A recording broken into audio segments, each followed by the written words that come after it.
Om Shanti. I would like to share some of my experiences with Dadi Janki, who I think most of you know passed away at the age of 104.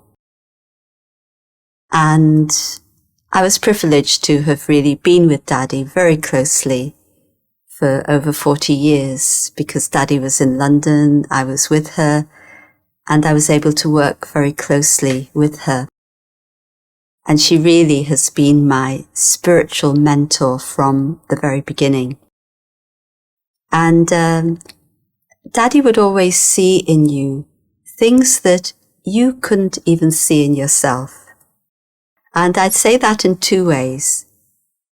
Yes, she would sometimes see your weaknesses that you yourself were not even aware of, because sometimes when we have a weakness, it overtakes us so much that we don't even know it's a weakness.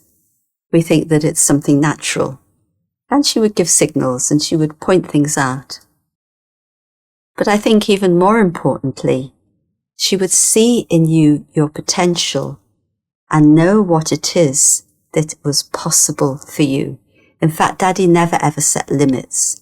She didn't set limits for herself, and she didn't set limits for other people.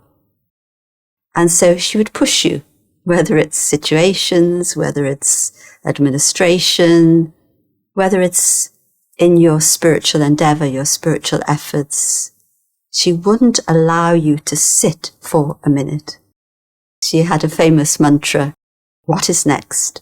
So we put on a big event, thousands of people, and she wouldn't sit there and say, oh, how lovely, how wonderful. She'd say, what is next? What more are you going to do? So her constant drive, her constant unlimited vision for serving humanity was just amazing.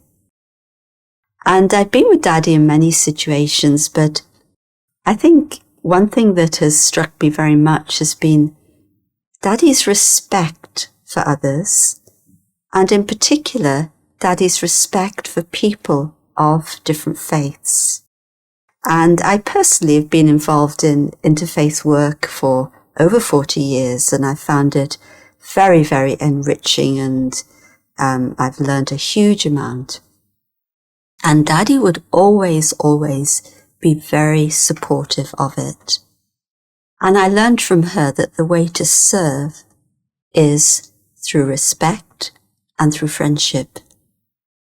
And I remember we had a gathering of religious leaders at the Global Retreat Center, and there were high-powered leaders there. And Dadi touched their hearts very much. She came in the morning after the retreat started. She met everyone. After that, she went to her room, and I went with her. And so then I asked Dadi, what do you think about the gathering? And she became very thoughtful, and she said, this is a gathering to learn a lot from. I was very touched. Here she is, someone who has tremendous wisdom, a powerful connection with God, so much love for humanity, and an unlimited server. And so she didn't say, I know, and I'm going to tell them this or that. This was her response. This is a gathering to learn a lot from. And so I learned from her to respect everyone. And another time I remember the first time Dadi went to the Holy Land, to Israel, and I was with her, and we went to Jerusalem, and you will know about what was called the Wailing Wall, or now it's called the Western Wall. It's the holiest site in Judaism for pilgrimage, because it's meant to be the last remaining wall of the Second Temple. And so people go to the wall, and they put in messages, they pray at the wall, and so on. And Dadi was watching the very Orthodox women. The men and women would be separated, and the very Orthodox women would pray, and then they would walk backwards from the wall out of respect. And Dadi watched that, And then she began to do the same. And I was just so touched that she really wanted to show the respect and regard to the pilgrimage place and the faith of another group of people, well, all part of our human family, I know. And I've often, and at another point in time too, in fact, a couple of times I've been with Daddy at the Parliament of the World's Religions. And I remember one situation where we were with the Sikh community. And you probably know that in Sindh, where Daddy grew up, very much the community was connected with Hinduism and Sikhism. And of course, Daddy knew the Granth Sahib and knew a lot about it. And there's a group of Sikhs who were very close to, and they loved Daddy. And Daddy went to look at their exhibition, and they had the exhibition of the Granth and all the writings from the Granth. And Daddy was so excited, and she started reciting the scriptures. She could read it, the Gurumukhi script, she could read it. She was reciting it. They were so happy. And then later that morning, she was going to be at an event with them.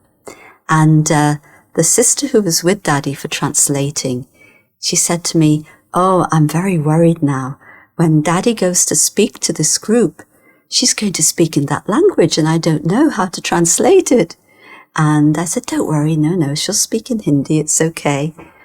But sure enough, when we got to the group and Daddy stood up to speak, she spoke in the Gurumukhi, in that language.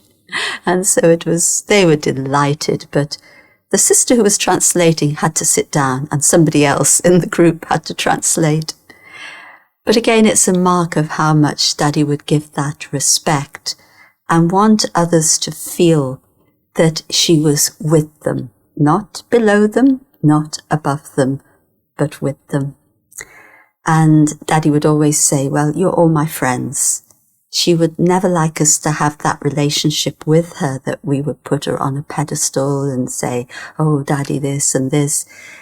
If we came to Daddy with a question, if I came to Daddy confused and said, "Oh, this has happened, I don't know what to do," she wouldn't like it.